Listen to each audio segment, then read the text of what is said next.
Livro do Êxodo, capítulo de número 33, versículos 14 e 15, vai dizer-nos assim a santa e poderosa palavra do Senhor. Disse, pois, irá a minha presença contigo, para te fazer descansar. Então disse-lhe, se a tua presença não for conosco, não nos faças subir daqui. Aleluia. Somente até o versículo de número 15. E como é nosso costume, eu convido a igreja a repetir juntamente comigo o versículo de número 14, que diz: disse, pois, irá a minha presença contigo, para te fazer descansar. Só mais uma vez, no final do versículo 14, para te fazer descansar. Aleluia. Coloque a Bíblia no teu assento. É momento de falar com Deus. Senhor amado e Pai querido, nosso coração se enche de alegria nesta noite, porque mais uma vez temos a oportunidade de nos reunirmos neste santo lugar para cultuar ao Senhor, para buscar, ó Pai, a Tua face, a Tua presença. E hoje já podemos aqui falar com o Senhor em oração, louvar, exaltar e agradecer o Seu nome através dos cânticos que aqui foram entoados a Ti. E agora a Sua igreja espera receber uma palavra, não uma palavra que venha de conhecimento humano. Nenhum dos que aqui estão presentes ou os demais que irão assistir esta pregação pela internet, Senhor, desejam ouvir algo da parte do homem, mas todos esperam ouvir uma mensagem que venha da parte do Senhor, uma ministração que o próprio Deus fará aos nossos corações. Por essa razão nós lhe pedimos, ó Pai, que o Senhor venha nesse momento abrir os nossos ouvidos espirituais, abrir, ó Pai, o nosso entendimento, para que nós possamos não apenas ouvir, mas entender a mensagem que o Senhor tem preparado a cada um de nós, e que esta palavra, ela seja como alimento para a nossa alma, combustível para a nossa fé, e como uma bússola, ó Pai, que nos aponta o norte, que nos mostra o caminho da Sua vontade, que é boa, perfeita e agradável. Nesse momento, ó Pai, eu me coloco diante de Ti, como um simples servo que sou, e lhe peço, usa-me, ó Pai, como instrumento em Suas mãos, para pregoar a santa e poderosa palavra do Senhor. É o que nós lhe pedimos, e desde já lhe agradecemos, em o nome do Senhor Jesus. Amém, e graças a Deus. Agora eu te convido a dar a mais forte salva de palmas ao Senhor Jesus. Aleluia! Graças a Deus, aleluia. A igreja pode tomar o seu assento, fiquem todos à vontade, louvado seja Deus. Livro do Êxodo. A palavra Êxodo, ela significa saída. E verdadeiramente, o livro do Êxodo, ele vai retratar uma grande saída. Pastor, que saída é essa? A saída da escravidão. A Bíblia vai nos contar que há 400 anos a nação de Israel era escravizada pelos egípcios. Faraó governava com mão de ferro a nação egípcia, e o povo de Deus, os israelitas, eles eram usados como escravos. Certamente, inclusive, as pirâmides do Egito, é muito provável que teve, inclusive, trabalho dos israelitas ali, para que elas fossem construídas. Foram aproximadamente 430 anos, para ser mais exato, que o povo de Deus sofreu naquele lugar. No entanto, A palavra do Senhor vai nos mostrar que certo dia o povo começou a se lembrar do Deus de Abraão, Isaac, Jacó, se lembrar dos seus grandes feitos, se lembrar daquilo que o Senhor um dia havia feito na vida dos seus pais, das demonstrações de poder que o Senhor já havia operado nos seus antepassados. E agora a Bíblia nos fala que a nação de Israel começa a clamar ao Senhor por socorro. E a Bíblia vai nos contar que Deus ouviu atentamente o clamor do seu povo. Ah, meu irmão e minha irmã, quando eu e você clamamos ao Senhor de todo o nosso coração, quando a nossa alma ela clama a Deus por socorro, pode ser que o homem não ouça, pode ser que o homem não veja, mas existe um Deus santo, todo-poderoso, que contempla o clamor da nossa alma, contempla as nossas lágrimas, mesmo quando elas são derramadas dentro de um quarto com porta fechada. O Senhor é aquele que contempla o teu deitar e o teu levantar, sabe de toda a tua história, sabe de toda a tua trajetória e sabe o que você já passou para chegar até aqui. A palavra do Senhor nos fala que agora Deus começa a trabalhar a fim de trazer libertação à nação de Israel. Nós conhecemos a história e sabemos que Deus vai levantar Moisés como sendo um grande líder dentro daquela nação, para ser usado por Deus como libertador da nação de Israel. Moisés chega ali para tirar o povo da escravidão do Egito, e Deus, para demonstrar o seu poder, ele manda as 10 pragas sobre o Egito. Nós sabemos que dentro da cultura e da religião egípcia, o faraó ele era visto como um deus na terra. Os súditos, os egípcios, viam o faraó não apenas como um líder, assim como hoje, por exemplo, nós vemos o presidente, é um líder, é aquele que está sobre o governo do nosso país. No entanto, naquela época, o faraó não era apenas um líder. E outra, ele não ficava apenas por 4 anos, ele ficava até a morte, e ele era visto como um Deus. Então o que o faraó falava era decreto e não podia voltar atrás. E a Bíblia fala que Deus, ele endureceu o coração de faraó, e faraó não queria de forma alguma liberar a nação de Israel para sair do Egito e ir adorar ao Senhor. E por essa razão Deus manda ali as 10 pragas, e após a última praga, que é a praga da morte de todo o primogênito na terra do Egito, faraó, certamente após ver o seu primogênito, aquele que viria a ser o sucessor ao trono do Egito, morrer, ele libera o povo de Deus para sair do Egito. Agora começa uma grande peregrinação. Nós conhecemos a história, sabemos que chegando ali diante do Mar Vermelho, faraó ele vem com seus soldados, seus cavaleiros, para trazer de volta aqueles que um dia foram seus escravos, e mais uma vez o Senhor mostra o seu poder, faz o mar se abrir para Israel passar, faz o mar se abrir, e aquele povo atravessa onde outrora era o mar, em terra seca, e chega do outro lado. Começa agora uma grande peregrinação em direção a uma grande promessa, em direção ao sonho daquele povo de encontrar a terra que manava leite e mel. Aleluia!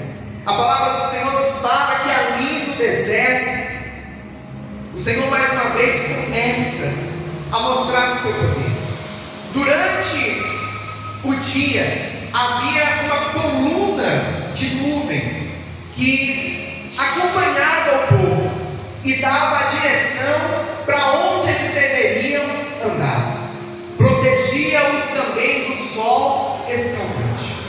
Durante a noite, o Senhor mandava uma coluna de fogo para continuar guiando e agora aquecendo o povo em meio ao frio do deserto. Pastor, frio do deserto é. Durante o dia é muito quente, durante a noite é muito frio.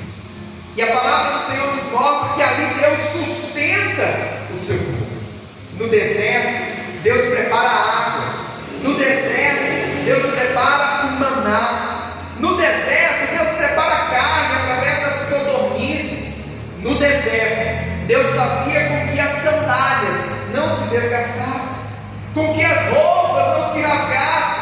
Deus fazia com que as crianças, conforme fossem crescendo, as sandálias crescessem também nos pés delas, as roupas crescessem também no corpo, e em tudo Deus sustentava o seu povo. E a Bíblia vai nos falar que chega um momento em que o Senhor ele chama Moisés e mais 70 anciãos para subir ao monte, porque Deus queria tratar algo importante com Moisés. O Senhor agora iria entregar a Moisés as leis, os mandamentos. E a Bíblia vai nos falar que quando eles chegam ali no pé do monte, Deus fala a Moisés: deixem todos esperando aqui e só você suba ao monte Sinai para falar comigo. Ali no monte Sinai, Moisés ficou durante 40 dias. Foi 40 dias aonde o Senhor estava passando para Moisés os mandamentos. Amarás o Senhor teu Deus acima de todas as coisas. Amarás ao teu próximo como a ti mesmo. Não matarás, e assim por diante. Todos os mandamentos, as leis, o Senhor estava entregando para Moisés ali em cima do monte Sinai. E a Bíblia vai nos falar que enquanto isso o povo ficou aguardando, ficou esperando.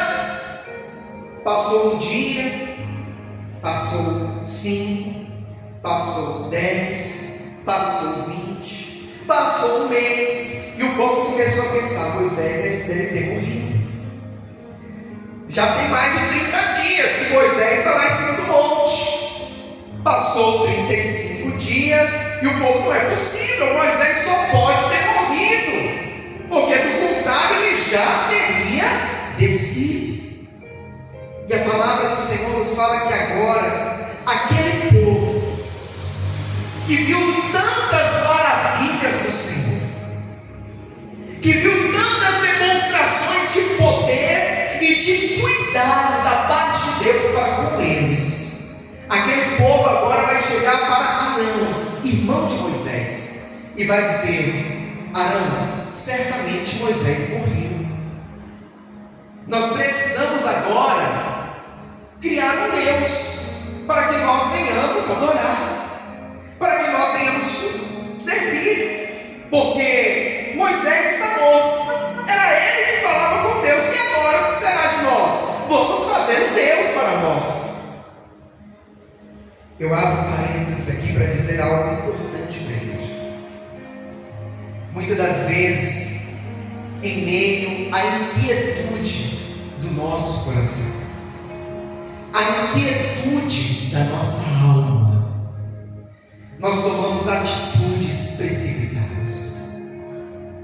Nós acabamos, como dizemos popularmente, colocando os pés pelas mãos. A Bíblia vai nos falar que há um tempo determinado para todas as coisas debaixo dos céus. Há tempo de nascer, há tempo de morrer, há tempo de plantar, há tempo de colher. Há um tempo para tudo.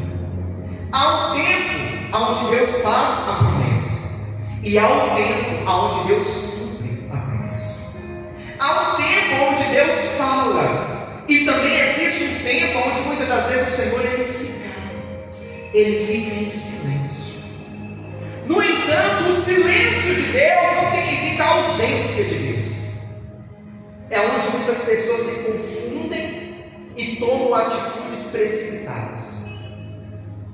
Pensam que por Deus ter se calado significa que Ele não está mais ali, que Ele não está mais no controle, que Ele não está mais na direção, e pensam consigo mesmo: eu vou tomar uma atitude, eu vou usar a força do meu braço, eu vou pedir ajuda de A, eu vou pedir ajuda de B. E quantos não são aqueles que vão além e pensam até: eu vou pedir ajuda de outras divindades, eu vou clamar a deuses desse mundo. Foi o que aconteceu com a nação de Israel.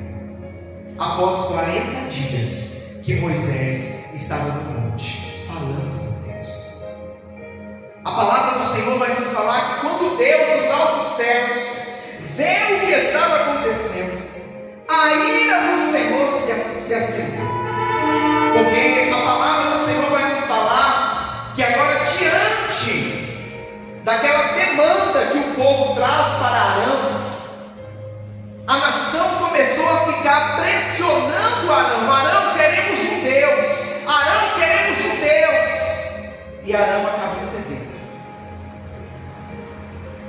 Ah, meu irmão e minha irmã, eu vou fazer uma pausa aqui para dizer algo importante.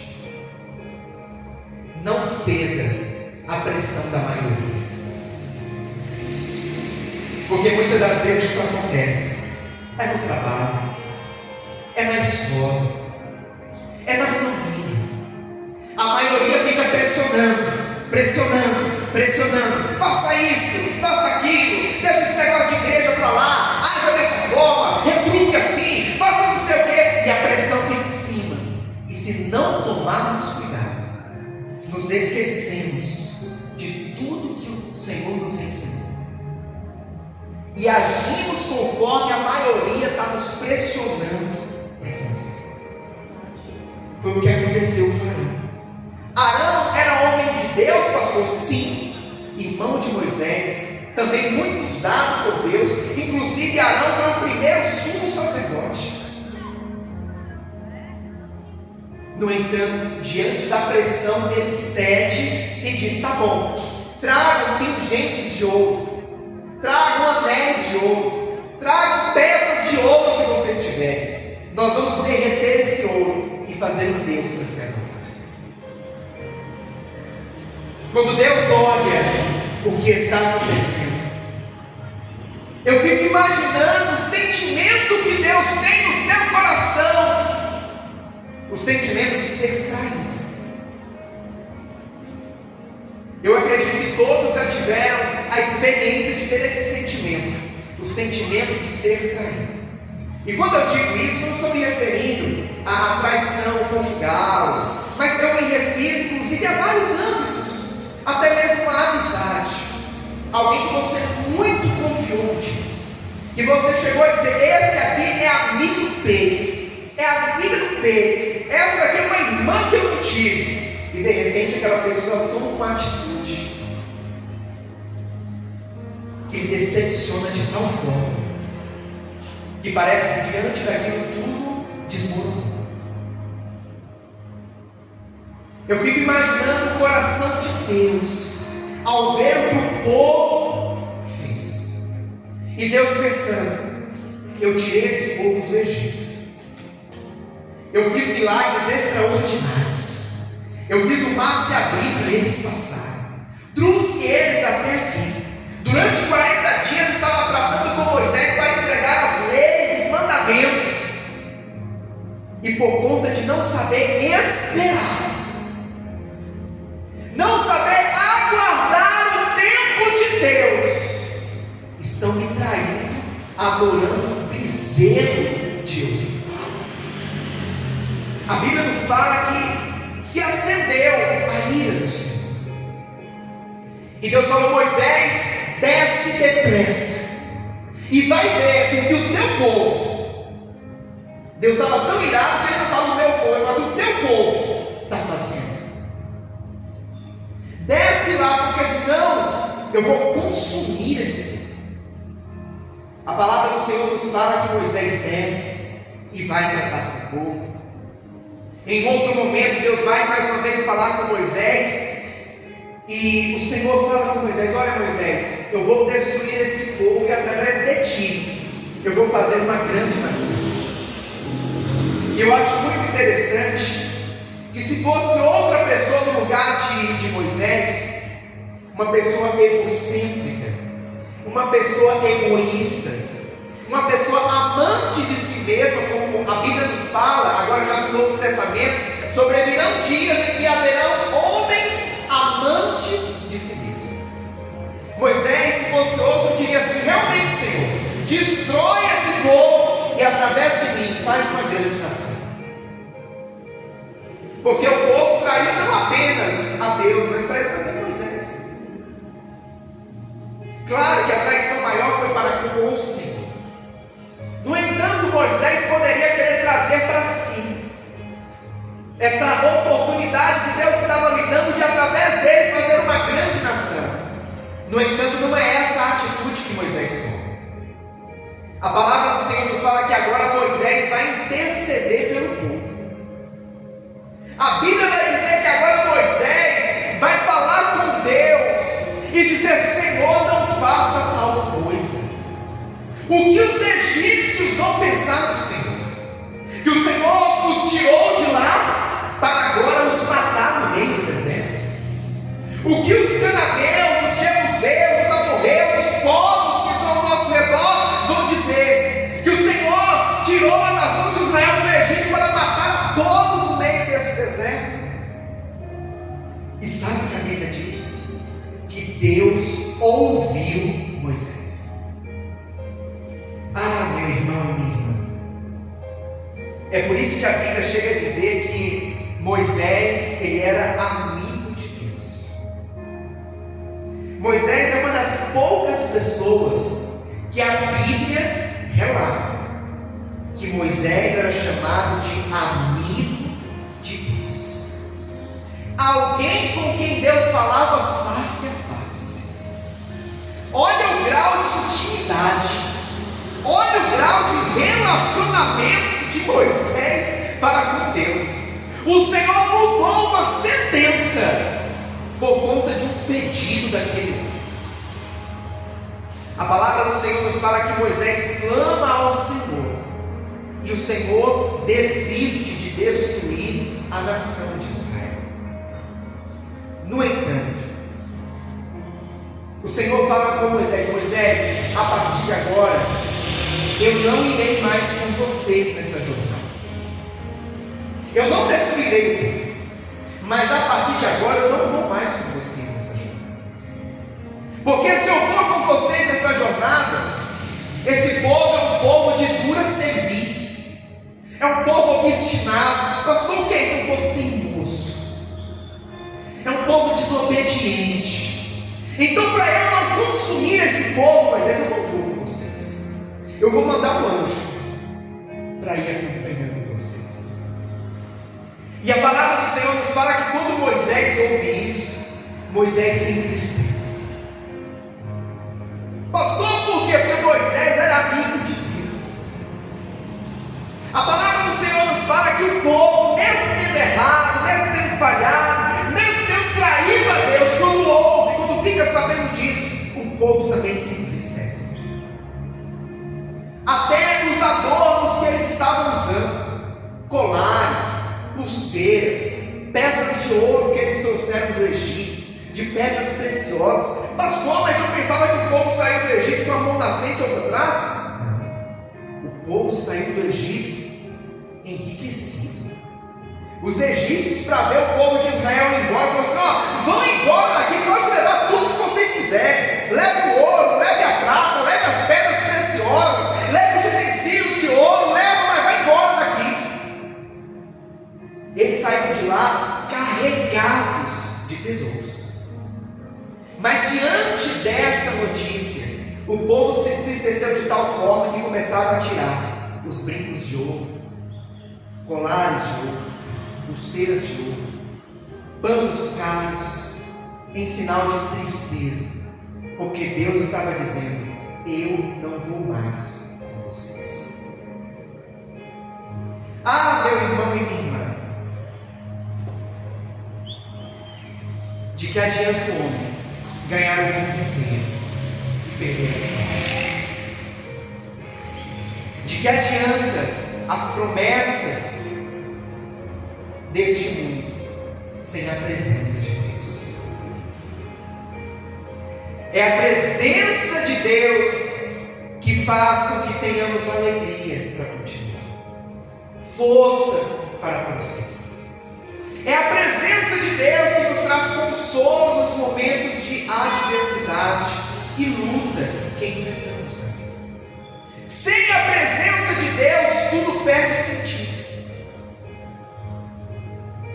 Eu costumo dizer que o homem sem Deus é uma folha seca lançada ao vento.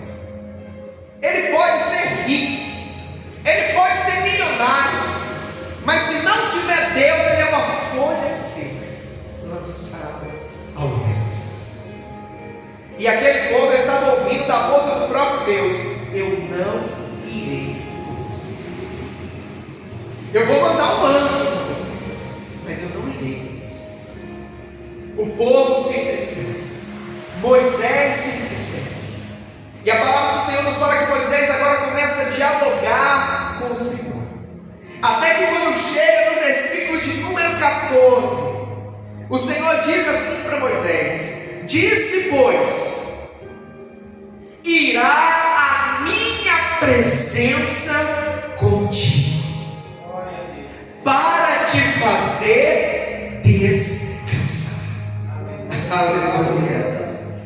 Então lhe disse Moisés: se a tua presença não for conosco, não nos faça sair daqui. O Senhor estava dizendo: olha, Moisés, a minha presença irá contigo. Agora que você está demonstrando o quanto é importante eu estar com vocês, a minha presença irá contigo, para te trazer descanso, para te fazer descansar. Ah, meu irmão e minha irmã, a presença de Deus, ela não nos traz apenas alegria. A presença de Deus ela não nos dá somente força para continuar, mas a presença de Deus, ela também nos traz descanso. Ela também nos traz paz. Aleluia. E esse descanso que a presença de Deus nos dá não é apenas um descanso físico. Na verdade, é um descanso para a nossa alma. É um descanso para o nosso interior. É uma paz interior. Eu estava alguns dias atrás comentando com uma pessoa, falando a respeito da paz de Deus, falando a respeito da nossa mente, do nosso corpo, e estávamos falando justamente a respeito disso, que quando a nossa mente, quando a nossa alma, ela tem paz, ela tem descanso, o corpo pode estar cansado como for, mas a mente faz o corpo continuar. Eu acredito que os irmãos já passaram por isso. Dias em que o corpo está exausto, mas a sua mente está motivada, sua alma está alegre, você por dentro está cheio de disposição. Então, mesmo cansado, você continua, com dificuldade, mas continua. Mas quando o contrário acontece, quando a mente está cansada, quando a alma está aflita, o corpo, irmão Antônio, pode estar descansando há 30 dias. A pessoa pode ter pego férias no serviço de 30 dias e está acordando todo dia 10, 11 da manhã, comendo cansada, se a mente estiver sobrecarregada, ela não sai do lugar. E eu acredito que os irmãos já também tiveram experiências em que o corpo está bem, está descansado, está saudável, está bem alimentado, mas a mente está exausta, a alma está abatida. E quando isso acontece, o corpo pode estar bem como for, mas muitas das vezes não levanta nem da cama. O Senhor é aquele que com a sua presença tem descanso para nossa alma, tem descanso, tem paz para o nosso coração, aleluia. E enquanto eu digo isso para os irmãos, o Espírito Santo de Deus faz ecoar na minha mente as palavras do nosso Senhor Jesus Cristo, ditas lá em Mateus 11, 28, que diz assim: vinde a mim, todos vós que estáis cansados, sobrecarregados, e eu vos aliviarei. Em algumas traduções vai dizer assim: vinde a mim, todos vós que estáis cansados, sobrecarregados, e eu lhes darei descanso. Jesus é o único que verdadeiramente pode nos dar descanso. O mundo pode até tentar oferecer descanso, paz. No entanto, é tudo uma fachada. A verdadeira paz, o verdadeiro descanso, nós só encontramos em Jesus. Jesus, ele não disse assim: vá ao psicólogo para ter descanso, vá para o resort para ter descanso, vá para a balada para ter descanso, vá para as drogas, vá para o álcool para ter descanso. Jesus, ele disse: vinde a mim, venha a mim, todos que estão cansados, sobrecarregados, em algumas traduções vai dizer oprimidos, e eu lhes darei descanso. Aleluia. É só Jesus que pode verdadeiramente nos dar descanso. E em todos os outros lugares aonde tentarmos encontrar esse descanso, seja nos profissionais, seja nas drogas, seja nas festas, seja nas baladas, seja nos entorpecentes, em todos esses lugares, as nossas tentativas serão frustradas, porque em nenhum desses lugares nós encontramos verdadeira paz e descanso para nossa alma. É só em Jesus, é somente em Jesus, aleluia. Eu não me canso de dizer da experiência que eu tive quando eu fui na casa da irmã Zidália. Estava comemorando seu aniversário de 103 anos, e ela falando comigo: pastor, no momento que ficamos só nós dois, e ela ali com a voz já baixinha, um pouco cansada, mas ainda com muito vigor, estava dizendo: pastor, eu recebi a Cristo no meu coração com 15 anos, estou agora com 103 anos de idade, 88 anos na presença do Senhor. E ela levanta o dedinho para o céu, até meio trêmula ainda assim, e fala: só Jesus, pastor, é só Jesus, é só Jesus, aleluia, que tem descanso, é só Jesus que tem salvação para mim e para você. Ah, meu irmão e minha irmã, nós precisamos entender que é somente com a presença de Deus que nós conseguimos prosseguir.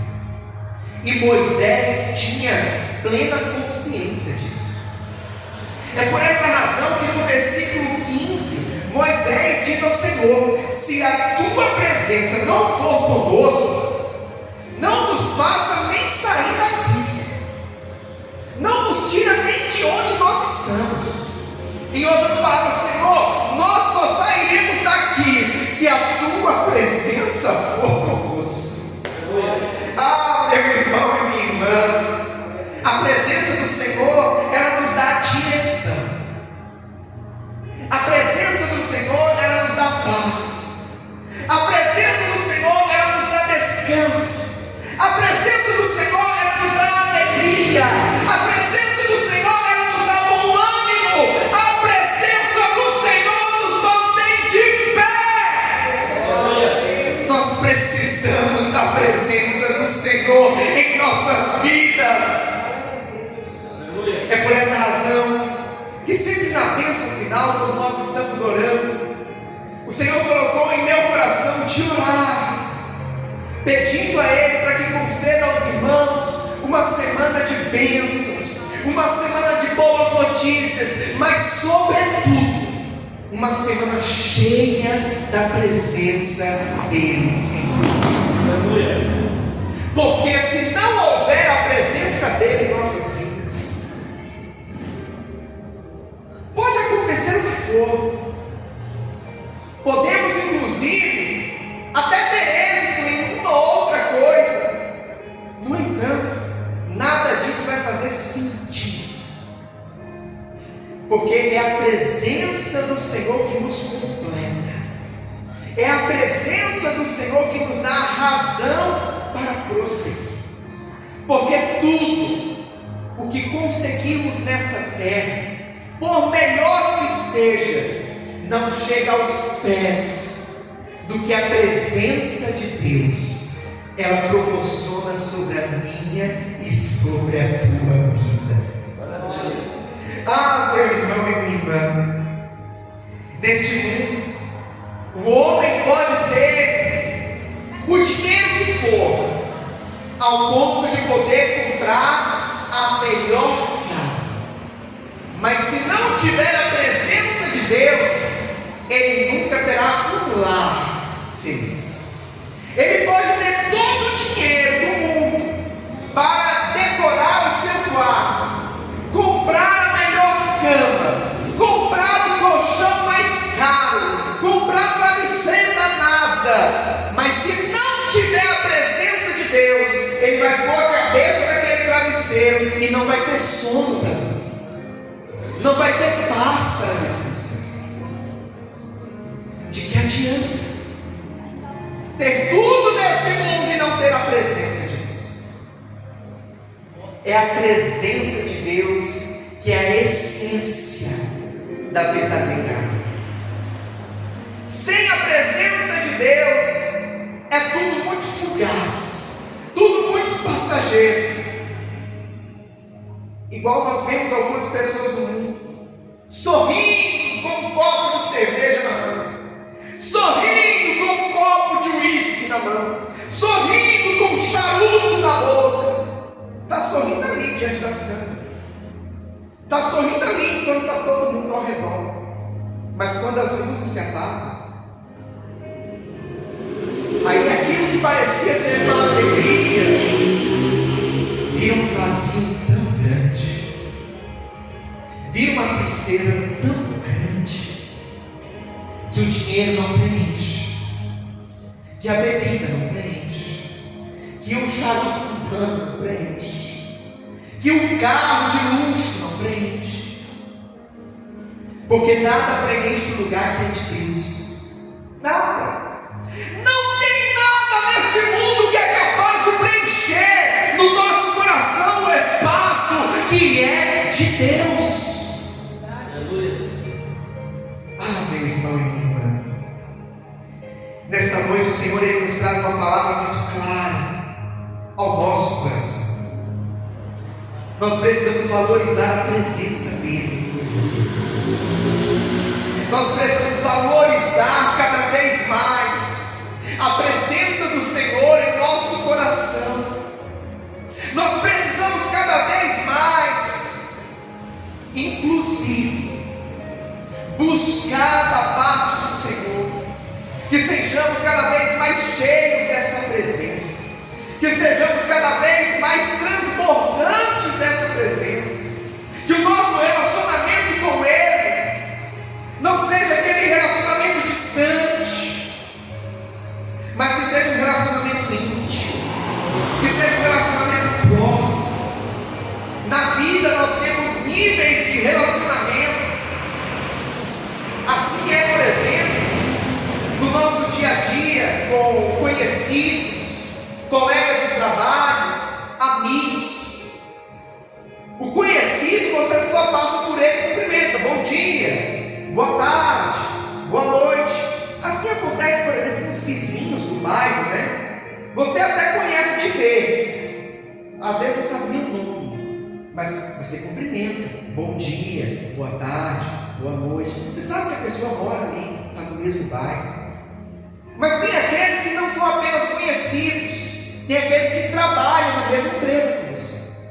Vocês inclusive conversam, trocam informações: olha, vamos fazer isso, vamos fazer aquilo. Já tem um nível de relacionamento um pouco mais próximo. Não é apenas bom dia, boa tarde, boa noite. Existem outros assuntos que precisam ser tratados. Existem aqueles que não são colegas de trabalho, mas já são amigos. Esses você leva para casa, você chama para almoçar na sua casa, para jantar na sua casa, para fazer um passeio com a família. Então os irmãos percebem que existem níveis de relacionamento, e muitas das vezes existem algumas pessoas que se contentam em ter um relacionamento com Deus só de conhecer de longe. Eu ouvi falar, eu ouvi o pastor pregar. Nós precisamos ir além, para que nós cheguemos ao ponto de dizer: não, eu conheço a Deus. Sabe o que nós louvamos aqui hoje? Eu quero conhecer Jesus, eu quero conhecer Jesus. E verdadeiramente nós precisamos conhecer cada dia mais, para estreitar cada vez mais o nosso relacionamento, para que nós possamos dizer assim: eu conheço Jesus não apenas de ouvir falar, mas eu conheço Jesus de andar com Ele, de caminhar lá palavra com Ele, de acordar com Ele do meu lado, passar um dia com Ele do meu lado, dormir sabendo que Ele está velando o meu sono. Aleluia! É esse nível de intimidade, de relacionamento que nós precisamos buscar com o Senhor, porque sem a presença de Deus nada mais faz sentido. Amém, amados? Essa é a palavra do Senhor para o meu e para o teu coração.